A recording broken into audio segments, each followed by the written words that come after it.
राजस्थान शारीरिक शिक्षक भर्ती परीक्षा 2022 में जिला आवंटन के पश्चात आपको आवंटित जिले में जाना होगा तथा जिले में जाकर आपको काउंसलिंग के दौरान विद्यालय दिए जाएंगे।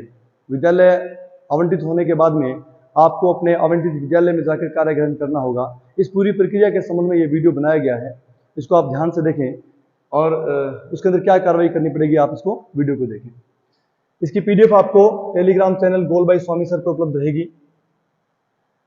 आवंटित जिले में काउंसलिंग के दौरान जब आपको जिला दे दिया जाएगा, जिला आवंटित कर दिया जाएगा, तब आपको अपने जिले में जाना होगा। वहां पर आपको कॉल करके बुलाएंगे, एक आदेश निकलेगा जिसके अनुसार आपको जिले में अपने अपने जिले में जाना होगा और वहां पर जो माध्यमिक शिक्षा के शिक्षा अधिकारी हैं यानी कि जिला शिक्षा अधिकारी माध्यमिक मुख्यालय के कार्यालय के द्वारा आपको आदेश जारी किए जाएंगे, चाहे वो माध्यमिक शिक्षा के विद्यालय हो और चाहे वो प्रारंभिक शिक्षा के विद्यालय हो। माध्यमिक शिक्षा के विद्यालय कार्यालय से ही आपको आदेश जारी किए जाएंगे, एक ही स्थान पर आपकी काउंसलिंग होगी। तो आपको काउंसलिंग में जाते समय जिला आवंटन के पश्चात जिला मुख्यालय पर जिला शिक्षा अधिकारी माध्यमिक शिक्षा के कार्यालय में सभी सफल अभ्यर्थियों की काउंसलिंग की जाएगी। इस काउंसलिंग के दौरान आपको किसी भी प्रकार की फोटोकॉपी ले जाने की जरूरत नहीं है। अगर आप एक सेट लेके जाते हैं तो कोई दिक्कत नहीं है। बाकी आपका एक सेट निदेशालय बीकानेर के द्वारा आवंटित जिले के अंदर भेज दिया जाएगा और आपको अपने मूल दस्तावेज लेके जाने हैं। उन मूल दस्तावेजों के साथ वहां पर बैठे अधिकारी आपके डॉक्यूमेंट्स का मिलान करेंगे। मिलान करने के पश्चात आपको जिला आवंटित विद्यालय आवंटित कर दिया जाएगा। ये इतनी प्रक्रिया आपकी काउंसलिंग के अंदर रहेगी और काउंसलिंग में ज्यादा विशेष बात नहीं रहेगी। उसके बाद में मुख्य चीज आती है कि जब आप विद्यालय में कार्य ग्रहण करने जाएंगे, ज्वाइन करने जाएंगे, उस समय आपको किस किस डॉक्यूमेंट्स की जरूरत रहती है, यहाँ पर आप अपना विशेष ध्यान दें। दस्तावेज के नाम देखो, एक पहले बताता हूं आपको। जिला आवंटन के पश्चात सभी अभ्यर्थियों को विद्यालय आवंटित कर दिए जाएंगे। नियुक्ति आदेश जारी होने के पश्चात आपके संबंधित आवंटित विद्यालय में जाकर कार्य ग्रहण करना होगा। उस दौरान निम्नलिखित दस्तावेजों की आवश्यकता होगी। मूल प्रपत्र सभी साथ ले जाने होंगे तथा जितने डॉक्यूमेंट्स यहाँ आपको दिखाए जा रहे हैं उनमें जो जो आपको आवश्यक हैं, आपके अनुसार हैं, उनकी फोटोकॉपी सब प्रमाणित अपने हस्ताक्षर से लेके जानी पड़ेगी। सबसे पहले एक प्रार्थना पत्र आपको जो आपके प्रधानाचार्य या अगर आपने पहली से 8वीं का स्कूल लिया है तो प्रधानाध्यापक के नाम से एक प्रार्थना पत्र लिख के लेके जाना होगा, जिसकी पीडीएफ इसके नीचे मैंने रख दी है, आपको भी दिखा देंगे। दूसरा, आपको जो नियुक्ति आदेश है आपका जो जिसमें आपका स्कूल आपको आवंटित किया गया है उस आदेश की प्रति एक आपको लेके जानी पड़ेगी। और ध्यान रखें, कई बार क्या होता है कि एक पेज लेके चले जाते हैं जिसमें आपका नाम होता है। आप पूरा आदेश अपने पास रखिए क्योंकि वो पूरी नौकरी के अंदर आपको काम आने वाला है। पूरे आदेश की प्रति लेके जाएं। उसके बाद में 2 चरित्र सर्टिफिकेट, कैरेक्टर सर्टिफिकेट 2 अलग अलग राजपत्रित अधिकारियों के द्वारा सत्यापित होने चाहिए, लेकिन उस पर फोटो नहीं लगाएं। एक ऐसे किसी की बात सुन लेते हैं, अपने फोटो लगानी शुरू कर देते हैं, उसमें फोटो की जरूरत नहीं होती है। उसके बाद में यहाँ आपको ध्यान देना है कि आपको कुछ शपथ पत्र लेके जाने हैं। 50 रुपए के शपथ पत्र पे आपको कुछ शपथ पत्र देने हैं। आपके सारे दस्तावेज जो आपने लगाए हैं वो सही है, इसका शपथ पत्र आप देंगे। दूसरा, आप विवाहित हो चाहे अविवाहित हो, दोनों स्थिति में आपको शपथ पत्र देने होंगे। आपने दहेज नहीं लिया है, इसका शपथ पत्र आपको देना होगा अगर आप विवाहित हैं तो। और संतान संबंधी शपथ पत्र आपको देना ही होगा।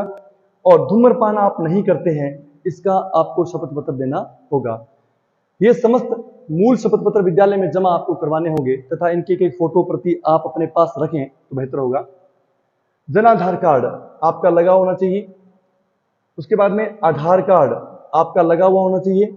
और ध्यान रखें कि आपका आधार कार्ड, जन आधार कार्ड के अंदर आपके नाम, डेट ऑफ बर्थ वही होने चाहिए जो आपके मतलब जो 10वीं 12वीं की जो मार्कशीट है उसमें हो, सेम होने चाहिए वो, उनमें गलती नहीं होनी चाहिए नाम में किसी में।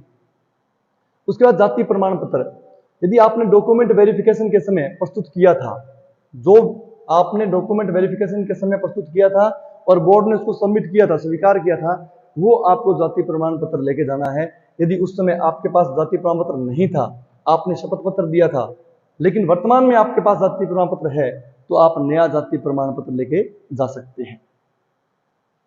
उसके बाद में मूल निवास की प्रति आपको लगानी होगी। आय प्रमाण पत्र, यदि आपने आवेदन करते समय जब आपने फॉर्म अप्लाई किया था उस समय आपने अपनी आय 2 लाख प्रति वर्ष से कम दिखाई है, तो आपको आय प्रमाण पत्र लेके जाना होगा, या फिर पहले से जो आपके पास आय प्रमाण पत्र है, जो आपने फॉर्म अप्लाई करते समय बनाया था, उसकी फोटो प्रति आप लेके साथ जा सकते हैं। ईबीएस, अगर आपने ईडब्ल्यूएस के अंदर अगर आपने ईडब्ल्यूएस फॉर्मेट में आपने फॉर्म अप्लाई किया था, तो आपको उसका आवेदन पत्र देना होगा, यदि आपका चयन ईडब्ल्यूएस में हुआ तो। पुलिस वेरिफिकेशन और मेडिकल प्रपत्र, इन दोनों पर विशेष ध्यान दें कि जल्दबाजी नहीं करें। आपको नियुक्ति आदेश जारी होने के पश्चात ही बनाने हैं, उससे पहले के मान्य नहीं होते हैं।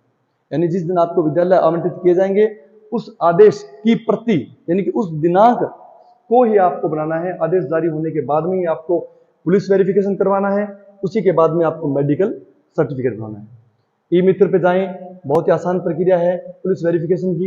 ई मित्र पे जाके अप्लाई कर सकते हैं और बनने के बाद ई मित्र से ही आप इसको वापस निकलवा सकते हैं।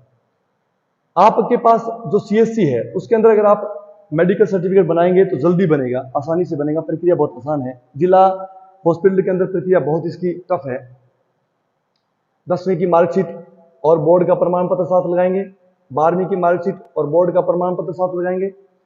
यदि आपने डीपेड कर रखा है, आपने डीपेड किया है, तो डीपेड की अंक तालिका तो आपको लेके जानी है, प्रमाण पत्र भी उसका आपको साथ में लेके जाना है। यदि प्रमाण पत्र नहीं है डीपेड का, तो आपको उससे संबंधित शपथ पत्र देना होगा, ये ध्यान रखें आप। उसके बाद में आपको, अगर आपने बीए कर रखी है, तो आपको बीए की अंक तालिका, बीए या बीएससी जो भी स्नातक योग्यता आपके पास है, उसकी अंक तालिका लगेगी और साथ में उसकी डिग्री लगेगी। अगर डिग्री आपके पास नहीं है तो 50 रुपए के शपथ पत्र पर आपको लिख के देना होगा।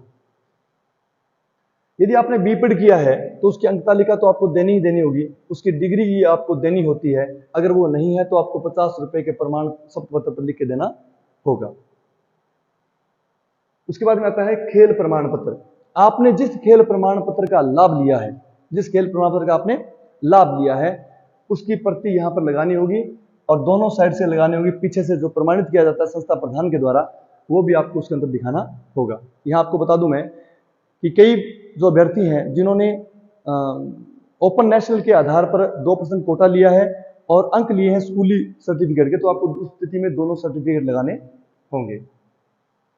एनओसी, ये उन अभ्यर्थियों के लिए है जो पहले से किसी राज्य के सेवा के अंदर हैं, किसी गवर्नमेंट जॉब में है। आपको अपना एनओसी दिखानी होगी, यानी कि आपने आपके विभाग को आपत्ति नहीं है आपके आप इसका एग्जाम दें, इस प्रकार का प्रमाण पत्र होता है जो आपको प्रभात करना ही होगा। कार्य मुक्ति आदेश है, जो अभ्यर्थी पहले से राज्य के सेवा में है उनको अपना वहां से अपने विभाग से, पुराने विभाग से कार्य मुक्त होना पड़ेगा और कार्य मुक्ति आदेश आपको संलग्न करना पड़ेगा। यदि आपको कार्य मुक्ति आदेश नहीं मिलता है तो उसकी स्थिति में आपको त्याग पत्र देकर संलग्न करना ही होगा। या तो आप कार्य मुक्ति आदेश दिखाएं या फिर आप त्याग पत्र दिखाएं। इसके अलावा अगर आपके पास कोई भी शैक्षणिक या प्रशैक्षणिक योग्यता है, आपके पास स्नातक की डिग्री है या एमपीएड है या एनआईएस है या बीए एमए कर रखा है, किसी सब्जेक्ट में आपने एमएससी कर रखा है, एमकॉम कर रखा है, अगर आप उसको दिखाना चाहें तो वो भी इसके साथ लगा सकते हैं। जब आप विद्यालय के अंदर कार्य ग्रहण करेंगे तो उसके बाद में आपको ऑनलाइन भी कार्य ग्रहण करवाया जाएगा, जिसके अंदर आपकी ऑनलाइन कार्य ग्रहण का एक सर्टिफिकेट निकलेगा, ऑनलाइन निकलेगा। तो उसमें कई बार समय लग जाता है, तो जल्दबाजी नहीं करें, वो आपको संस्था प्रधान से 1-2 दिनों में प्राप्त कर सकते हैं। ये प्रक्रिया रहेगी आपकी, ये दस्तावेज आपको बहुत जरूरी चाहिए, आपको ये होने ही चाहिए आपके पास। इसके बाद आपको एक प्रार्थना पत्र जो साथ में लेके जाना है, उसमें बता देता हूँ क्या करना होगा। ये उनके लिए है जो पहले से राज्य की सेवा में नहीं है। सेवा में प्रधानाचार्य या प्रधानाध्यापक जो भी आपके विद्यालय में होगा, माध्यमिक शिक्षा में प्रधानाचार्य होते हैं, प्राइमरी एजुकेशन में प्रधानाध्यापक होते हैं। यहाँ उस विद्यालय का नाम आप लिख लेंगे इस जगह, जिस विद्यालय में आपको नियुक्ति मिली है। ये आपका यहाँ पर विषय हो जाएगा और यहाँ पर आपको आदेश के क्रमांक लिखने होंगे। जैसे आप लिखोगे यहाँ पे श्रीमान जिला शिक्षा अधिकारी, श्रीमान जिला शिक्षा अधिकारी के आदेश क्रमांक और दिनांक की पालना में, यहां आपको लिखना होगा। इसके बाद में ये सारा आपको लिख दिया गया है, कोई लिखने की जरूरत नहीं है। उपयुक्त विषय और प्रसंग, ये बार बार आपको अपने जिला शिक्षा अधिकारी के ऑर्डर बार बार लिखने की जरूरत नहीं है। यहाँ प्रसंग में आगे उसके बाद दोबारा लिखने की जरूरत नहीं है। विषय एवं प्रसंग की पालना में निवेदन है कि राजस्थान अधीनस्थ एवं चयन मंत्रालय सेवा चयन बोर्ड जयपुर के द्वारा आयोजित शारीरिक शिक्षा अध्यापक भर्ती परीक्षा 2022 में सफल होने के उपरांत यहाँ आपने मेरिट क्रमांक लिख देंगे। श्रीमान जिला शिक्षा अधिकारी माध्यमिक मुख्यालय, यहाँ अपने जिले का नाम लिखें जो जिला आपको मिला है। उसके बाद में के प्रासंगिक आदेशानुसार मुझे राजकीय, आपके विद्यालय कौन से लेवल का है यहाँ उसका नाम लिखें। और यहाँ पर जिस गांव के विद्यालय में आपको नियुक्ति मिली है वो गांव का नाम आ जाएगा। जैसे मैं लिख देता हूँ राजकीय उच्च माध्यमिक विद्यालय फतेहगढ़ में शारीरिक शिक्षा अध्यापक के पद पर नियुक्ति हेतु आदेशित किया गया है। अतः श्रीमान निवेदन है कि मुझे शारीरिक शिक्षा अध्यापक के पद पर कार्य करने की कृपा करें। संलग्न नियुक्ति आदेश एवं समस्त संबंधित आवश्यक दस्तावेज सब प्रमाणित प्रतिलिपि, ये आपको लिखना होगा। यहाँ पर आप ध्यान दें कि यहाँ लिखा हुआ देखिए आप, ये दिनांक, जिस दिनांक आप कार्य ग्रहण कर रहे हो वो दिनांक आएगी आपकी, जिस दिन आप कार्य ग्रहण कर रहे हो। पूर्वाहन, आप दोपहर पहले कार्य ग्रहण कर रहे हो या नहीं। यहाँ आधी छुट्टी की बात होती है, रिसेस की बात होती है। अगर आप आधी छुट्टी से पहले जाओगे, 10 बजे से पहले जाओगे तो आपके दोपहर से पूर्व लिखा जाएगा, और उसके बाद जाओगे तो दोपहर बाद लिखा जाएगा। जहां तक संभव हो आपको दोपहर से पहले ही कार्य ग्रहण करना चाहिए। यहाँ आपका नाम आएगा, पिता का नाम, मोबाइल नंबर यहाँ पर आ जाएगा। जो अभ्यर्थी राजकीय सेवा में है पहले से, उनके लिए यहाँ पर सिर्फ और सिर्फ होगा